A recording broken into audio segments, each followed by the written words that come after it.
네, 그럼 이어서 전국 주요 이슈 정리해 보겠습니다. 박상혁 더불어민주당 의원, 강순규 국민의힘 의원과 이야기 나눠보겠습니다. 어서 오세요. 예, 안녕하세요. 안녕하세요. 네, 먼저 오늘 오전입니다. 시작이 됐던 인사청문회 슈퍼위크인데요. 보좌관 갑질 의혹 등의 논란이 제기됐던 강선우 여성가족부 장관 후보자에 대한 인사청문회가 시작이 됐습니다.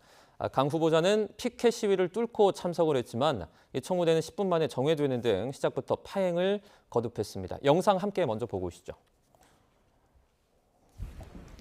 네, 오늘 오전 강성호 여가부 장관 후보자가 청문회에 참석하기 위해 복도를 걸어오고 있는 모습인데요. 고성이 들립니다. 잠시 들어보시죠.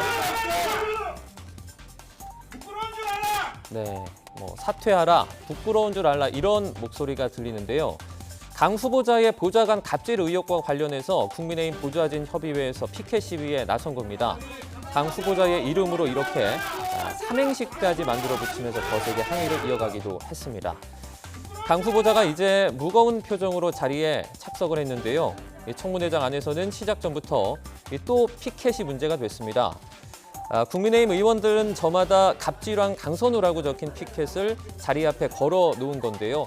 그러자 민주당 의원들은 피켓부터 떼라고 강력하게 반발을 하고 국민의힘 의원들과 충돌하면서 결국 청문회는 10여 분 만에 정회됐습니다.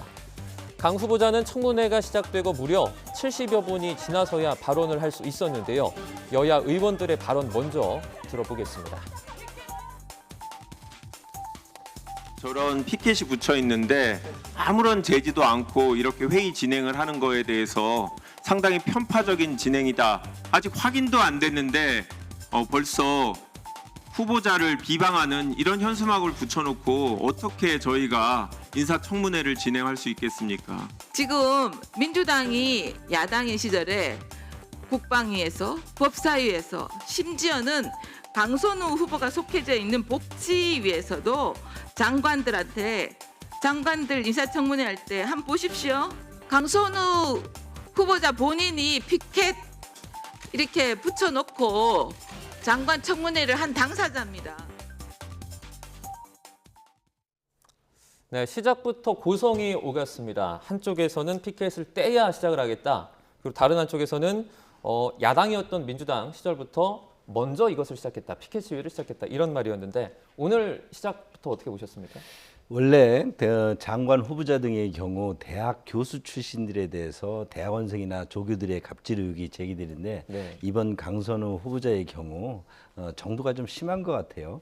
예전에 드라마에 재벌집 막내 아들이 있었는데 여기에서 대기업 비서에게 재벌집의 어떤 변기를 청소하라는 그런 드라마가 아주 국민들로부터 따가운 질책을 받았었는데 지금 또 이런 부분이 국회에서 벌어졌단 말이죠.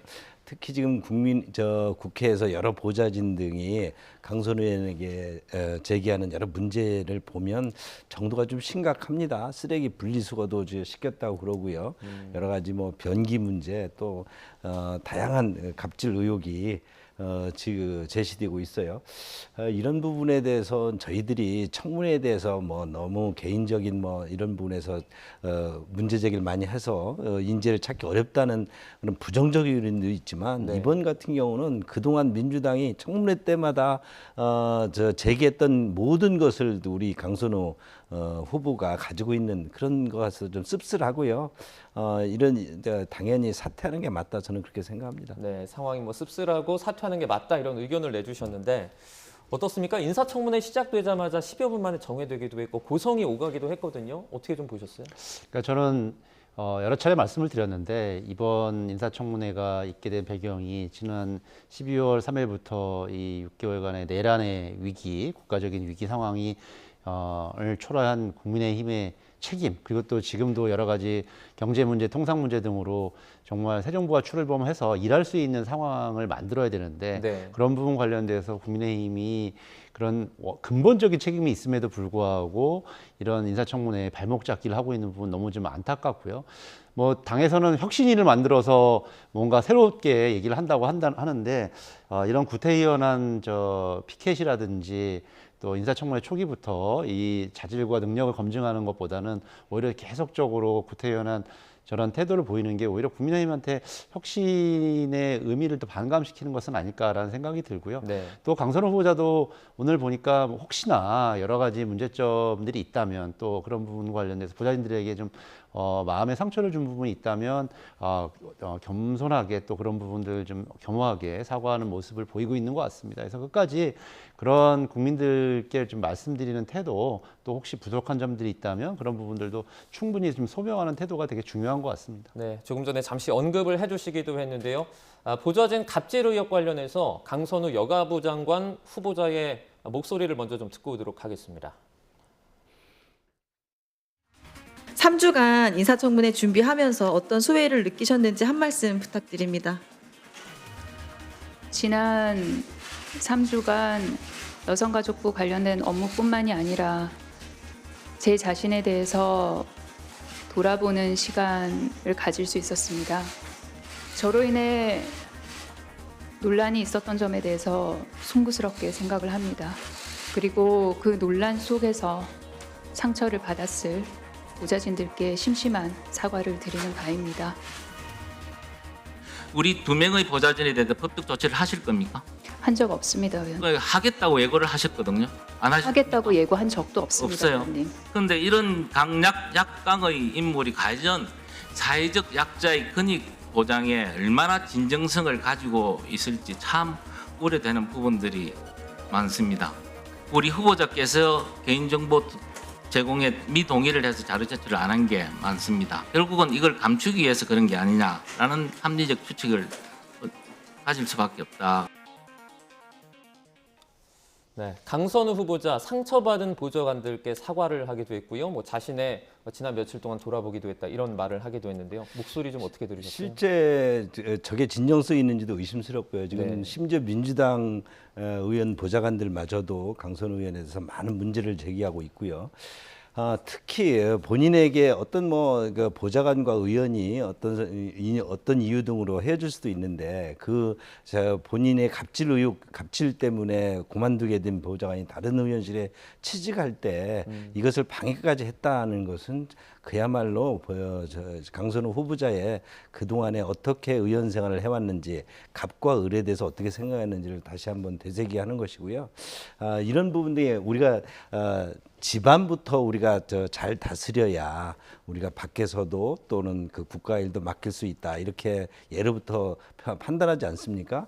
지금 의원실에서 저렇게 본인이 같이 정말 보좌진들이 고생을 많이 하거든요. 뭐 인사청문회는 물론이고 다양한 국정감사나 의원들의 어떤 정치 활동에 보좌진들이 주말에 토요일 일요일도 없이 고생을 할 때가 많은데 네. 저렇게 갑질 의혹으로 점철돼 있다면 저런 의원실의 여러 가지 관계가 국가에서 아까 사회적 약자라든지 이렇게 다뤄야 되는 여가부나 이런 부분에서 어떻게 실제적으로 리더십을 발휘할지 걱정이 되는 부분이죠. 자, 의혹에 대해서는 전면 부인하고 있는 입장인데다가 잠시 그 사실 공방 이슈도 잠깐 나왔어요. 그러니까 보좌진 고소를 한 적도 없고 예고한 적도 없다 이렇게 지금 주장을 하고 있는 거죠.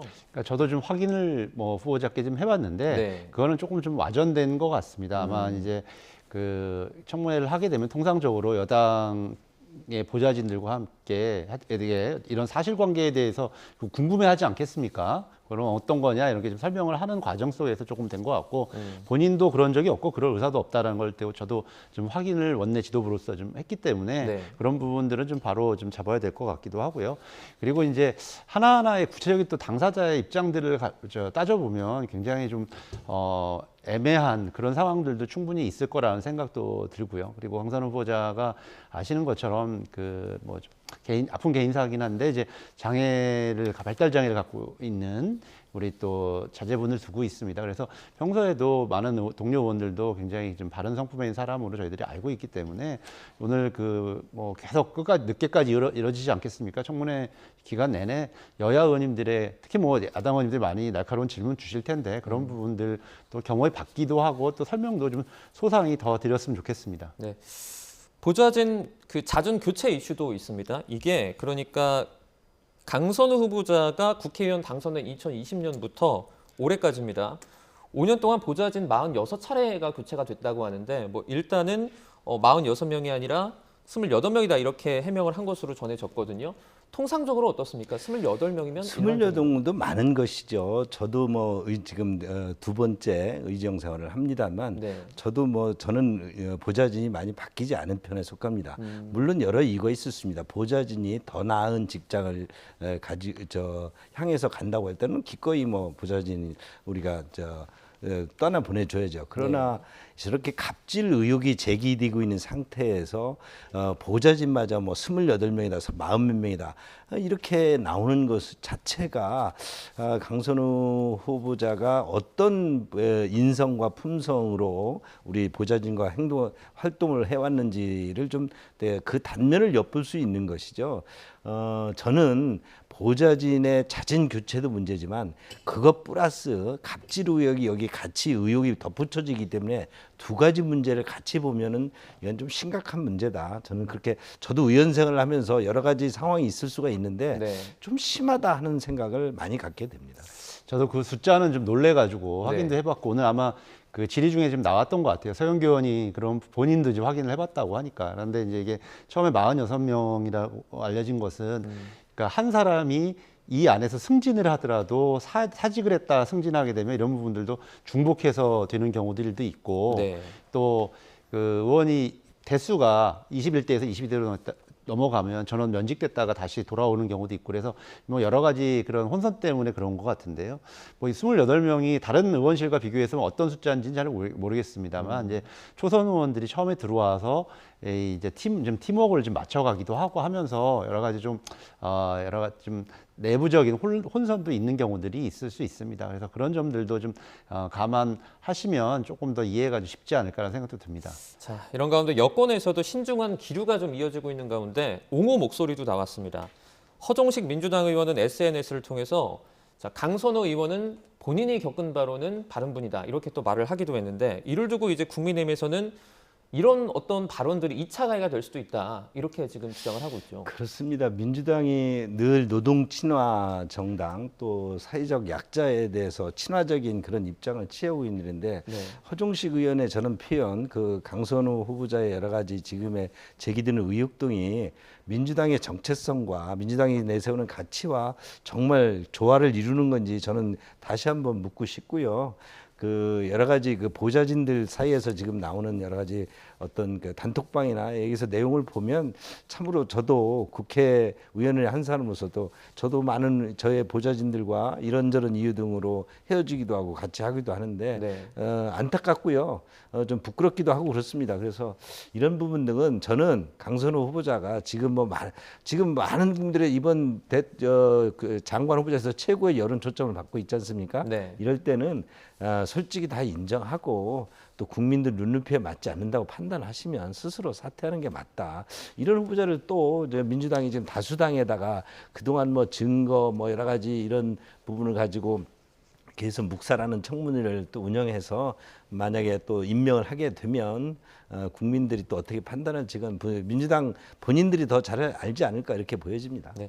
앞서 의원님이 잠시 언급을 해주시기도 했는데 그 한지아 그 국민의힘 의원실 자료가 좀 나왔습니다. 그러니까 강선우 여성가족부 장관 후보자가 사직을 했던 보좌관에 그러니까 다음 취업, 그러니까 재취업을 방해했다라는 그런 의혹도 지금 나오고 있는데 민주당 입장에서는 좀 곤혹스러운 주장이겠어요. 뭐 당의 입장을 말씀드릴 사항은 아니고 저도 네. 구체적인 사실관계를 확인해 봐야겠습니다만 이제 보좌진들이 내부에서 또 다르게 취업을 하게 되면 네. 지금 뭐 이른바 좀 그 세평조회라든지 이렇게 좀 얘기를 묻기도 합니다. 저도 그런 경험을 받아봤고 그러다 네. 보면서 어떤 의견들이 전달되는 과정 속에서 좀 와전됐을 수 있다는 생각이 들거든요. 이 안에서 지금 공간이 여기가 좀 많은 보좌진들이 있긴 합니다만 의원실을 또 이 안에서 많이 또 다른 취업을 하다 보면 또 그런 경우들이 좀 왕왕 있습니다. 그런 점들도 좀 굉장히 세심하게 해야 될 점 저희들도 앞으로도 좀 많이 유념하도록 하겠습니다. 네. 자, 지금 뭐 피켓 논란이 된 곳이 또 있습니다. 배경은 과기부 장관 후보자 인사청문회. 여기서도 이제 국회 과방위 전체회의가 시작하기도 전에 파행되는 그런 지금 사태가 발생을 했는데 지금 그곳에서는 최민희 과방위원장에 대한 규탄 피켓을 의원석에 이렇게 올려놓고 붙이면서 소란이 벌어졌다고 하죠. 뭐 그동안 저희가 여당인 시절도 있고 야당 시절도 있고 국회 상임위나 청문회 등에서 보면 항상 우리 민주당에는 2명의 그 상임위원장이 포커싱 아니었습니까? 그 네. 하나가 지금 민주당의 대표로 있는 정청래 의원이고 또 한 분이 이제 최민희 과방위원입니다. 이분들이 상임위 운영을 하는 걸 보면 본인들의 어떤 무슨 다 정당은 가치가 있고 자기들 정당의 이념이 있기 때문에 어떤 부분에서 여당이든 야당에서 비판적이고 꽤 그래서 강하게 자기들의 주장을 관철할 수도 있는데 그 두 분의 경우 특히 이제 이번에 문제되고 있는 최민희 의원 같은 경우도 이게 과방이라든지 이런 부분에 상당한 저기는 소통을 통해서 이랬는데 그저 본인의 주장, 본인의 어떤 스타일을 밀고 가는 형태이기 때문에 그런 부분에서 많은 우리 야당 의원들이 정말 저 상임위에 가서 일하기를 싫어하지요. 저도 뭐 그쪽에 어떤 배경을 가지고 있는데 가고 싶지 않은 데지요. 그건 뭐냐면 그만큼 독선적이고 리더십에 있어서 불통이다. 저런 부분들이 오늘 또 저렇게 나타나지 않나 이렇게 보여집니다. 네. 근데 위원장이 계시는데 그 앞에서 최민희 독재 아웃 이렇게 하게 되면 네. 그 위원장으로서도 정말 받아들이기 어렵지 않습니까? 그래서 아마 여러 가지 좀 혼란도 있었고 그래서 질서유지권도 발동을 했던 것 같은데 저는 이번 청문회를 우리 국민의힘에서 어떻게 진행하시려고 하는지는 잘 모르겠지만 오히려 차분하게 문제점들이 있다면 좀 지적을 하고 따끔하게 그런 부분에 대해서 질책하는 것이 전체적으로 플러스가 되지 저렇게 계속 오히려 논란으로 계속 이어가는 게 과연 도움이 될지 좀 저로서는 좀 전략적으로 의문입니다. 네. 자, 이런 가운데 이재명 대통령이 국가공무원 5급 공채 시험에 합격해서 공직사회 입문 교육을 받는 예비 사무관들을 대상으로 특강에 나섰습니다. 국민주권 시대 공직자의 길이라는 주제였는데요. 이 대통령의 모두 발언 먼저 듣고 오겠습니다.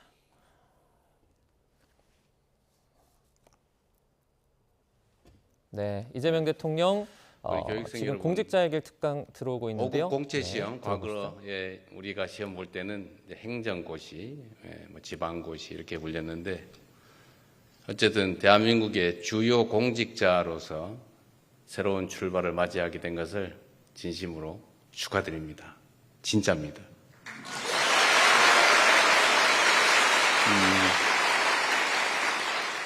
사실 여러분들뿐만 아니라 대한민국 공직에 복무하는 많은 사람들을 제가 꼭 만나서 하고 싶은 이야기들이 꽤 많이 있었습니다. 아시는 것처럼 저는 성남시장, 경기도지사를 거쳐왔고 또 이제 대한민국의 국정을 잠시간 책임지게 됐는데 국민들이 맡긴 권한을 대신 행사하는 공직자의 입장에서 보면 사실 대통령이든 시장이든 도지사든 본인이 직접 할 수 있는 일은 없죠, 거의. 대부분의 일들은 결국 다시 임명직 공직자들에게 위임해서 순차적으로 다 위임해서 일을 할 수밖에 없습니다. 그래서 국정이든 시정이든 도정이든 모든 일의 성과는 결국은 일선의 공직자들 손에 달려 있는 거죠. 여러분들 손에 이 나라 운명이 달려 있는 겁니다. 또 오늘 이 순간 또 앞으로 어떻게 하느냐에 따라서 여러분의 인생도 미래도 달려 있겠죠.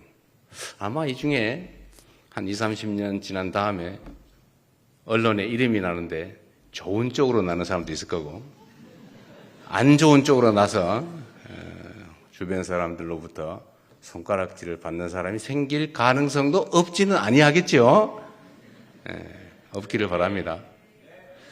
그리고 여러분들한테 제가 정말 축복의 말씀이라면 여러분들 스스로 이 공직을 마치거나 또는 인생을 마칠 때쯤에 야, 나 정말 행복하게 살았어. 의미 있는 인생을 살았어. 라고 뿌듯하게 여길 수 있기를 진짜로 바랍니다. 인생 뭐 있습니까? 접대받고 대우받고 많이 챙겨 놔봤자 결국 떠날 때 다 빈손으로 가는 거죠. 진짜 맞습니다.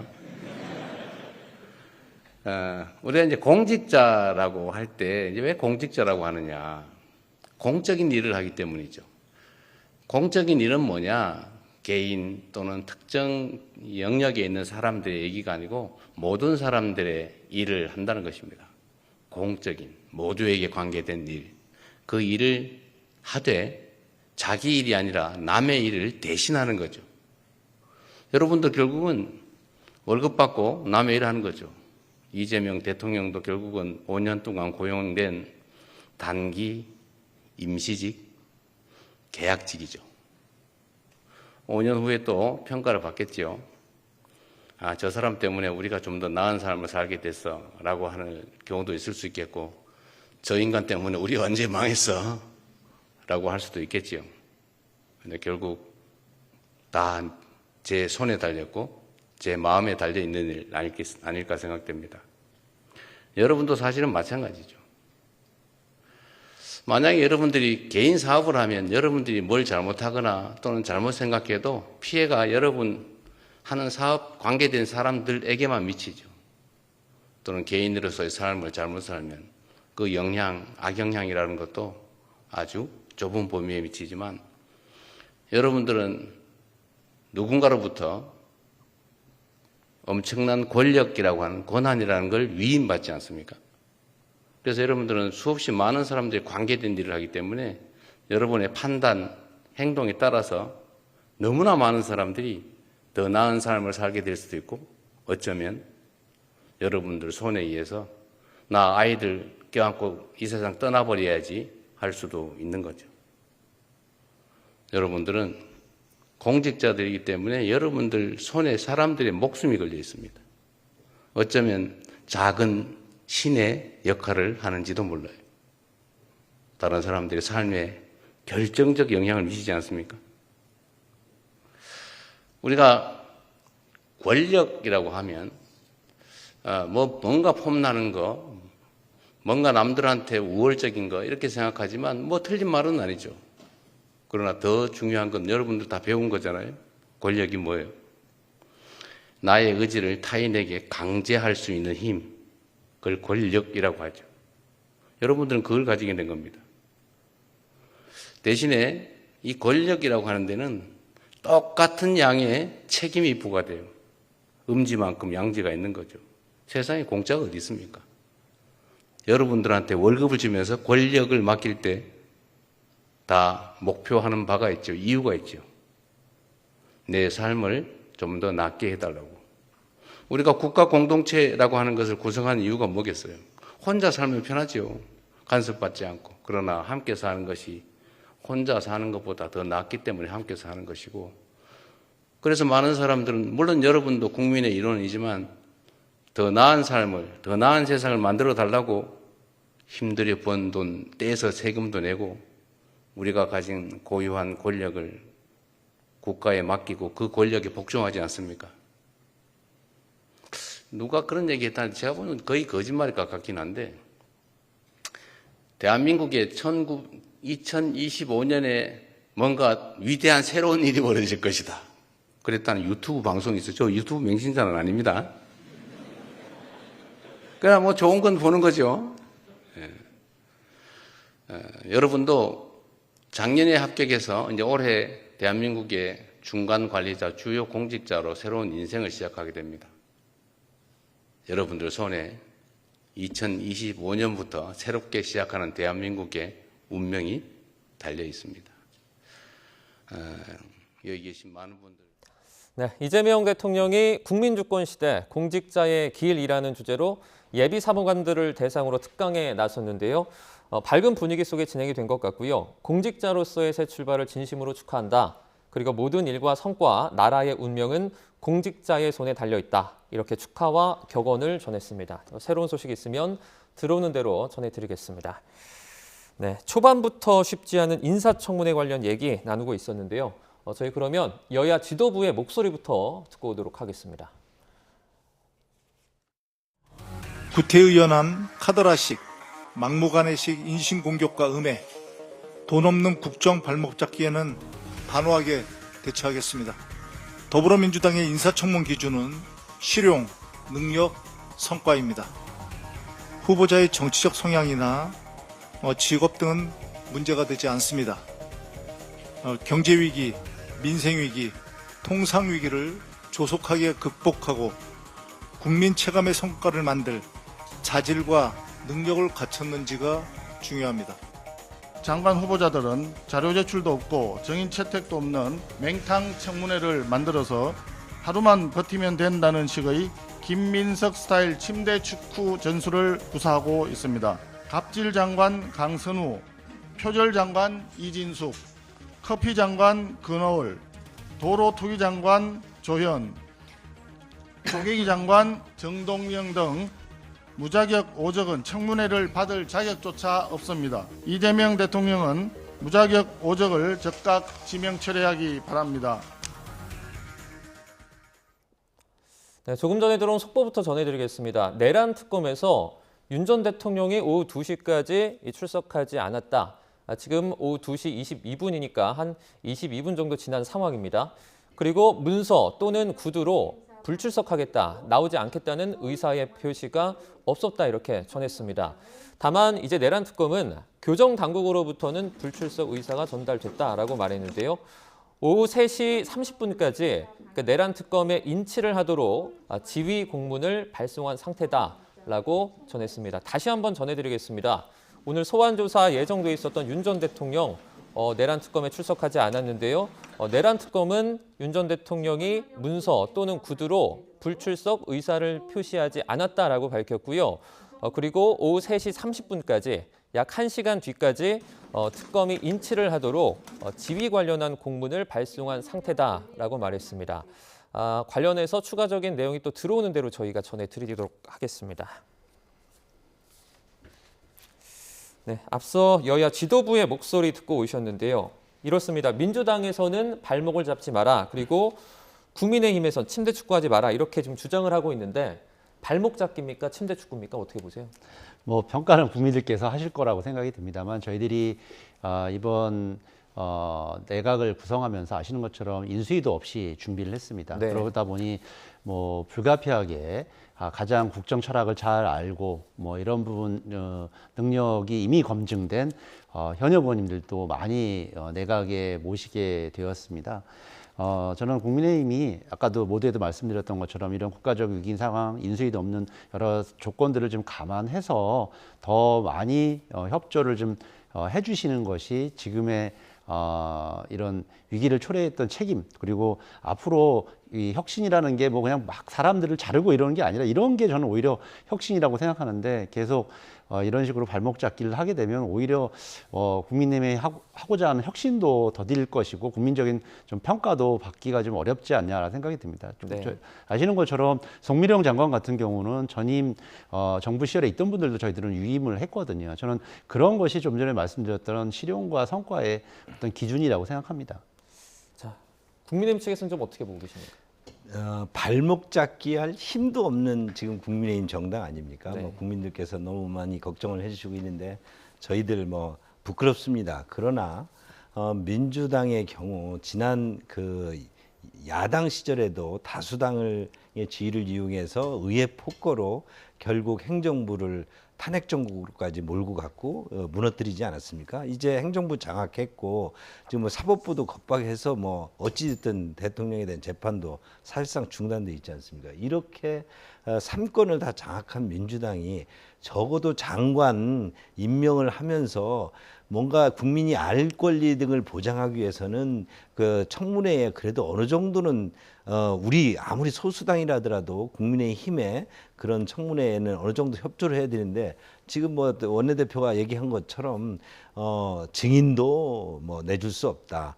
또 자료도 내줄 수 없다. 이렇게 뭐 이런 청문회가 계속되고 있는데 여기에서 어떤 발목 잡기가 있을 수 있는지 뭐 그럴 마저 힘도 없고 국민들이 이런 부분에 대해서 저희 국민의힘마저 지금 조소하고 있는 형국입니다. 저도 부끄럽습니다. 이런 부분 나중에 결국 또 민주당에게 부메랑이 되어 돌아온다. 저는 그렇게 봅니다. 네, 장관 청문회의 협조가 뭐 잘 이루어지지 않고 있다 이렇게도 말씀을 해주셨습니다. 자, 그리고 여야의 또 다른 격전지가 될 것 같은데요. 내일 모레입니다. 그러니까 16일에 청문회를 앞두고 있는 이진숙 교육부 장관 후보자 역시 논문 중복 게재 그리고 제자 학위 논문 표절 등의 논란이 불거지고 있는데요. 아무래도 교육부 장관 후보자지 않습니까? 그래서 조금 더 질타를 많이 받는 것 같아요. 저도 뭐 해명하는 글을 잘 보긴 했는데 네. 이게 뭐 제 전공 분야가 아니어서 그런지 잘 뭐 이해는 못했습니다만 네. 아마 좀 이공계와 인문계가 조금 다르기도 하고 또 학교마다 좀 약간 기풍이 좀 다른 것 같습니다. 그런데 본인이 소명하기로는 본인이 이런 책임을 가지고 논문을 작성을 했고 여러 가지 외부로부터 여러 가지 프로젝트를 받아서 제자들과 함께 논문을 좀 작성했다 이런 취지를 좀 설명을 했습니다. 그래서 이런 부분들은 또 아까도 말씀드렸던 것처럼 청문회에서 혹시 궁금해하는 점이 있으시다면 잘 좀 설명을 좀 드려야 될 거라고 생각이 듭니다. 오히려 이진숙 후보자 같은 경우도 언론에 알려진 것보다는 그 최초 여성 국립대 총장으로서 굉장히 리더십도 충분히 좀 갖추고 있는 분으로 좀 알려져 있습니다. 그래서 그런 점들도 좀 잘 국민 여러분들께서 평가받으실 수 있도록 본인도 좀 소상하게 말씀드리는 것이 저는 중요하다고 생각합니다. 네. 자, 강선우, 이진숙 후보자 논란이 커지고 있는 상황인데요. 최근 이재명 대통령과 오찬을 했던 정규재 전 주필의 목소리도 잠시 듣고 오도록 하겠습니다. 이 대통령도 이런 얘기를 했습니다. 이 여성 쿼터는 채워야 되는데 대통령이 이제 장관인 사람에서 여성 쿼터에 대한 나름대로 이 의무감을 가지고 계시는 것 같아요. 중소기업부 장관 그렇죠. 뭐 해서 몇 명 안 되는데 여기 수동 물려야 된다. 또 새로운 뭔가를 써야 된다. 아마 대통령이 야 이거 정말 새로 쓸 사람이 없다. 이렇게 아마 당혹감을 느끼는 것 같습니다. 네, 이제 정규재 전 주필의 전원인데요. 뭐 들어보면 알 수 있겠지만 이재명 대통령도 좀 고민이 있는 것 같아요. 이재명 대통령의 고민만이 아니라 모든 역대 대통령들의 고민이었죠. 인사 시절 때만 되면 이 우리나라 청문회 제도의 여러 가지 뭐 엄격하다고 할 수도 있고 아주 신상털기 이 청문회 때문에 사람을 쓸 수가 없다.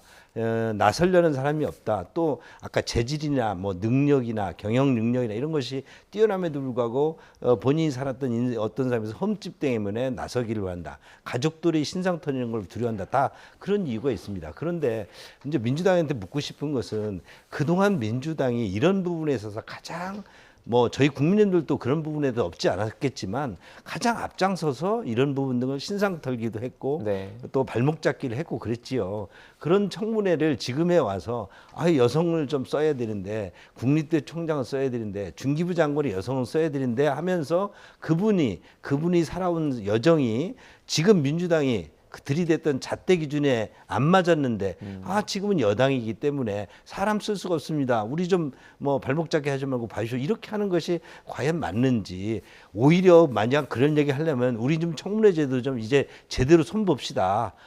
그렇게 하고 뭔가 지금 우리나라의 구조적인 문제 등을 먼저 앞장서서 그동안 또 민주당이 했던 부분을 반성도 하고 사과도 하면서 저는 제도 개선에 나서야 된다. 지금 민주당의 이재명 대통령 고민 앞으로 더욱더 하지 않겠습니까? 누가 대통령이든 똑같을 거예요.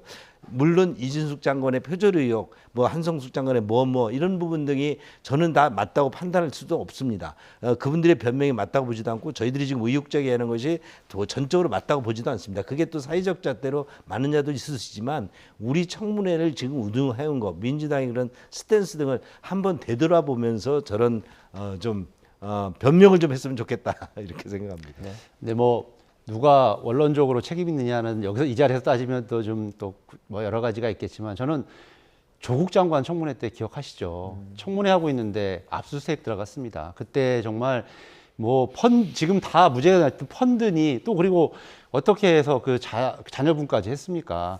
뭐 물론 나중에 법적으로 처벌을 받으신 분들도 있지만 그 이후에 대한민국의 공직자들의 그 청문회나 도덕 기준이 그리고 검증 기준이 어떻게 됐습니까? 그때를 돌이켜 본다면 오히려 지금 저희들이 해야 될 거는 물론 전 동의합니다. 우리 강승규 의원님 말씀처럼 청문회 제도 고쳐야 되고 여러 가지 도덕성 검증과 자질 검증을 좀 분리해서 함께 해나가야 되는 거 맞는데 그 과거의 얘기를 든다면 저희들도 너무나 할 일이 많고 국민 여러분께서 잘 기억하실 거라고 생각합니다. 네. 뭐 청문회 관련해서 뭐 이견도 있으시지만 제도 개선은 해야 된다. 이 부분은 두 분 다 동의를 하시는 것 같습니다. 자, 저희 이어서 내란 특검 얘기도 조금 해보도록 하겠습니다. 윤 전 대통령이 이제 지난 11일에 이어서 오늘도 건강상의 이유를 들어서 특검 조사에 응하지 않았습니다. 일단 불출석을 한 건데요. 앞서 속보로 전해드렸지만 그러니까 오후 3시 30분까지 특검이 인치하도록 지휘 공문을 발송했다라고 밝혔습니다. 그러니까 특검이 어떻게 보면 데려와서 조사를 할 수 있도록 공문을 발송했다라고 저희가 이해할 수 있을까요? 예, 뭐 형사소송법에 나온 그대로를 지금 특검에서 하고 있는 것 같습니다. 저는 윤석열 대통령이 왜 이렇게 특검의 조사에 불응하느냐 그 원인을 두 가지로 봅니다. 첫 번째로 특검은 조사 기간이 정해져 있습니다. 일반적인 검찰 수사와는 좀 다르기 때문에 시간은 오히려 윤석열 대통령이나 피의자의 편이고요. 그런 부분을 좀 노리고 있는 것이 아닌가라는 생각도 들고, 두 번째로 자꾸 이렇게 하게 되면서 뭔가 본인이 탄압받는 느낌, 뭐 여러 가지 또 뒤에 보면 김계리 변호사 얘기 들으니까 뭐 운동 시간도 없다, 그 다 허위로 판명이 되지 않았습니까? 뭐 약도 그랬다, 뭐 이렇게 자꾸 좀 동정심을 유발하려고 하는 그런 목적은 좀 아닌가라는 생각이 들고요. 한 나라의 대통령을 지내신 분답게 오히려 당당하게 좀 조사에 응하는 것이 좀 오히려 그분에 맞는 태도가 아닐까라고 생각이 듭니다. 네, 계속해서 뭐 특검은 강제 구인 얘기를 꺼내 들고 있는데 이 부분은 어떻게 보세요? 적절하다고 보세요? 특검의 그 강한 정치 색깔이 묻어 있는 압박 수사에 대통령으로서 최소한의 지금 변호권을 가지고 있는 행사하고 있지 않나 생각합니다. 우리가 불출석 권한도 있고요. 또 묵비권 권한도 있지 않습니까? 피의자라 하더라도 본인의 방어권을 어떻게 주장할 것이냐 하는 부분을 방법을 선택할 수 있지요. 특히 지금 이번 특검에서 조사하고 있는 부분 등은 그동안 검찰에서도 수사가 냈던 내용이고, 그것이 뭐 감춰져 있는 내용이 있을 리가 없고요. 또 헌법 재판 과정에서 충분히 대통령께서도 나와서 뭔가 그 변호도 했던 입장이고 다 변한 게 없다는 것이죠. 그런데 특검이 지금 출발한 이후에 구속 수사를 또 이렇게 계속 주장해서 대통령이 그랬습니까? 지금 나를 변호하려는 사람 변호사도 없는 과정에 누구를 조정해서 내가 증거인멸을 하겠냐라고 강변도 하셨는데, 이렇듯 지금 전직 대통령으로서 방어권이 거의 다 주변에 무너져 있는 상황에서 특검에 저런 강한 정치적 압박 수사에 응하는 것이 본인의 방어권에 더 불리하다 이렇게 보시겠죠. 그리고 여러 가지 건강상 이유도 좀 있으신 것 같습니다. 네, 이런 가운데 지금 김건희 특검이 오늘 오전에 양평고속도로 특혜 의혹과 관련된 국토교통부와 용역 회사들을 압수수색했는데요. 관련 브리핑이 있었습니다. 현장으로 가보겠습니다. 2025년 7월 14일 정례 브리핑을 시작하겠습니다. 특검법 제2조 1항 7호는 김건희 및 그 일가가 서울 양평 고속도로 노선 변경 및 양평 공공지구 개발 관련 인허가 과정에 부당하게 개입하였다는 의혹 사건을 수사 대상으로 규정하고 있습니다. 특검은 이와 관련한 허위공문서 작성 등 사건의 증거 수집을 위해 오늘 국토교통부, 용역업체 2곳 등 10여 곳에 대한 압수수색을 진행하고 있습니다. 특검은 위 사건과 관련하여 압수물 분석과 함께 빠른 시일 내에 관련자들에 대한 소환 조사를 병행할 예정입니다.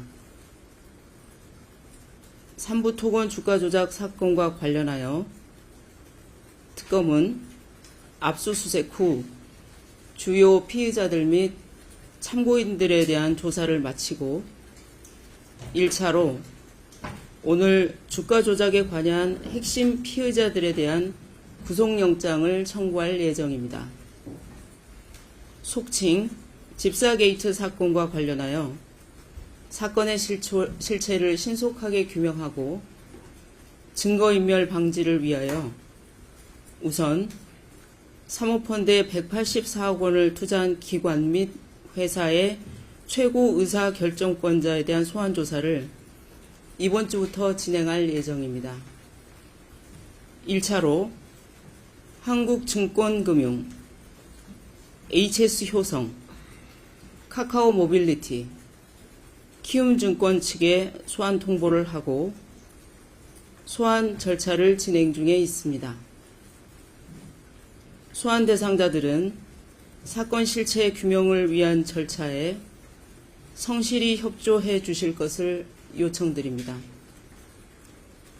또한 김모 씨는 지금이라도 즉각 귀국하여 수사에 협조하기를 바라며 이노베스트 차명 보유에 관련된 것으로 의심되는 김모 씨의 처도 신속히 특검의 소재 및 연락처를 밝히고 출석하여 조사받기를 바랍니다.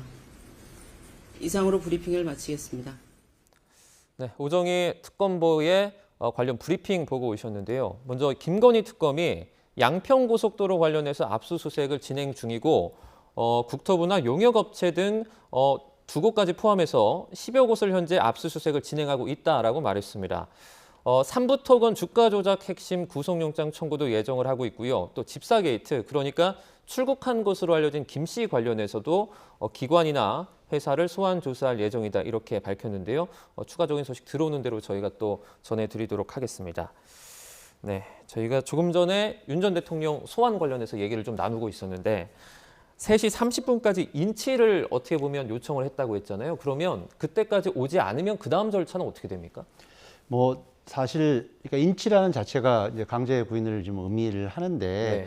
본인께서 끝까지 저항을 하게 된다면 물리적으로 구인하기가 좀 사실은 좀 쉽지 않을 수 있는 좀 상황이라는 생각이 듭니다. 네. 그런데 지금 좀 전에 말씀드렸던 것처럼 그 본인이 여러 차례 헌법재판이라든지 이런 데에 나와서 다 밝혔다라는 것과 이 특검이라는 절차는 또 다른 절차이기 때문에 거기에 나와서 또 본인 말대로 묵비권을 행사할 수도 있습니다. 그것도 하나의 헌법적 권리니까. 네. 그러나 최소한의 전직 대통령을 하셨던 분이라면 정정당당하게 나와서 그렇게 최소한의 방어권을 행사하더라도 출석을 하는 것이, 그리고 검찰총장도 하셨던 분이지 않습니까? 그런 것이 정상적인 좀 법치주의, 법치 질서를 좀 따르는 좀 모습이라고 생각이 듭니다. 네. 자, 이런 가운데 지금 윤 전 대통령 측에서는 그러면 앞으로 할 수 있는 어떤 대응은 어떤 게 있을까요? 구속적 부심 얘기도 나오고 있는데요. 지금 이제 구속적 부심은 당연히 구속이 정당하지가 않다, 필요성이 없다. 아까 대통령께서 나는 지금 변호인을 구하고자 하더라도 변호를 하려는 사람이 없다. 네. 이렇게 하는데 내가 무슨 증거인멸을 하고 누구를 조정해서 지금 이 사건에 대한 다 만천하에 드러나 있는 이 사건을 어떻게 조정하려고 하면서 강변하지 않았습니까? 그렇다면 그러면서 나를 구속하지 않고 내가 정당한 방해권을 행사할 수 있도록 불구속 상태에서 재판을 받게 해달라고 했는데도 불구하고 특검이 구속을 했고 법원이 영장을 발부하지 않았습니까? 네. 이 또한 저희들은 대통령께서도 굉장히 불만이 있으실 텐데 이런 부분을 적부심 통해서 판단을 하실 거고요. 아까 강제 인친이 무슨 이런 부분들도 결국은 체포영장을 나중에 발부를 한다 하더라도 지금 대통령께서는 그동안 헌법재판 과정이라든지 검찰 수사 과정에서 충분히 다 밝혔다. 그리고 내가 그 어떤 항목에 대해서 다 내 입장을 얘기를 했기 때문에 더 이상 수사에 대해서 내가 할 얘기가 없다는 것이 묵비권이라든지 이런 것으로 방어권을 행사할 것으로 보여집니다. 그러니까 이런 부분이 지금 많은 부분에 있어서 이게 정권이 바뀐 이후에 정치 보복이다 이렇게도 볼 수도 있고요. 특검이 아주 여론 재판을 하듯이 대통령을 무슨 구인하고 또 인치하고 또 무슨 체포영장을 발부하고 이런 걸 통해서 계속 정치 수사를 할 것이다. 그렇게 저희들은 예상하고 있습니다. 네. 오히려 그런 점을 노리고 있는 것 같아요. 제가 보기에는 아까도 말씀드린 것처럼 동정심 플러스 정치 보복 프레임을 가기 위해서 굳이 나와서 묵비권을 행사할 수 있음에도 불구하고 저렇게 불응하는 자체가 일종의 그런 시그널들을 지지자들한테 주기 위한 저는 그런 모습이라고 생각합니다. 네, 알겠습니다. 오늘 인사청문회와 특검 관련한 내용들 살펴봤습니다. 박상혁 더불어민주당 의원, 강승규 국민의힘 의원 두 분과 함께했습니다. 고맙습니다. 네, 감사합니다. 감사합니다.